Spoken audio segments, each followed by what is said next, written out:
आज होता आमच्या घरातल्या छोटे साहेबांचा बर्थडे आणि बर्थडेच्या दिवशी स्पेशल लाड कसे करून घ्यायचं हे आम्हाला चांगलंच माहिती. मग आम्ही आमच्या स्पेशल दिवशी सगळे लाड पुरवूनच घेतो. तर तेच त्याची लाडीगोडी सकाळी चालू होती. त्याला सकाळी जरा लवकर उठवून आंघोळ वगैरे करून त्याचं औक्षण करून घेतलं होतं आणि त्यानंतर दुपारी त्याला ड्रेस घेण्यासाठी इकडे मार्केटला आलो. तर इकडे मार्केटमध्ये दुकानावर तर काही एवढं ठीक भेटत नाही म्हणून विशाल मेगा मार्टला आलो.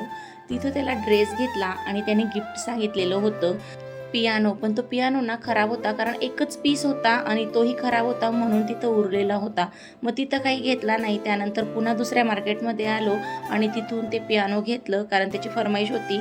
तसं आम्ही त्याला घरी जाता बरोबर सांगितलं नाही, तर तो रडत होता. तर पियानो वगैरे घेतला, सामान घेतला काही घ्यायचा होता तो. त्यानंतर घरी निघालो. घरी जाता जाता थोडं रस्त्यावर नारळाचं पाणी पिलं, कारण भरपूर अशी गरमी आहे आता इकडे. नारळाचं पाणी वगैरे पिऊन इकडे आलो कॅन्टमध्ये. तर तिथं कॅन्टीनमध्ये गेलो, कॅन्टीनमधून सामान घेतलं आणि घरी आलो. हे ड्युटीला गेले होते, पुन्हा घरी आले थोड्या वेळात आणि नंतर इथं थोडंसं म्हणजे डेकोरेशन करून घेत आहे. आम्ही जास्त कोणाला बोलवत नाही बड्डेला, घरातल्या घरात मनवतो. पण किशू बोलला की मला माझे फ्रेंड्स बोलवायचे आहेत म्हणून त्याचे फ्रेंड्स बोलवलेले होते फक्त.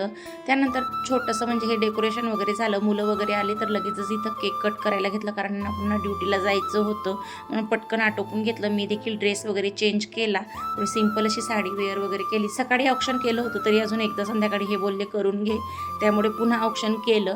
त्यानंतर केक वगैरे कट केला आणि त्याला आम्ही सांगितलेलं होतं की तुला गिफ्ट आणलेलं नाही, मिळालं नाही म्हणून आपण तुला नेक्स्ट टाईम घेऊया. त्यामुळे थोडासा नाराज होता तो.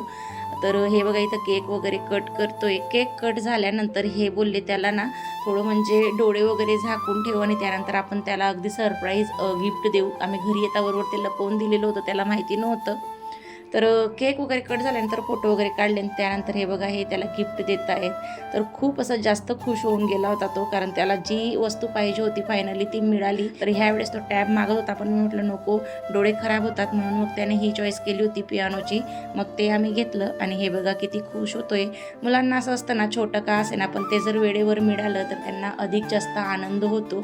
तसं तर भरपूर टॉईज घेतच राहतात मार्केटमध्ये गेलो तो, पण असं स्पेशल दिवशी घेतल्यावर अजून जास्त आनंद होतो. आणि त्याचबरोबर अजून त्याच्या फ्रेंड्सने पण गिफ्ट आणलेले होते, ते पण त्याने घेतले आणि त्यानंतर जी काही बर्थडेची पार्टी होती ती सुरू केली आणि अशा पद्धतीने आम्ही हा बर्थडे सेलिब्रेट केला. चला भेटूया नेक्स्ट व्हिडिओमध्ये. बाय.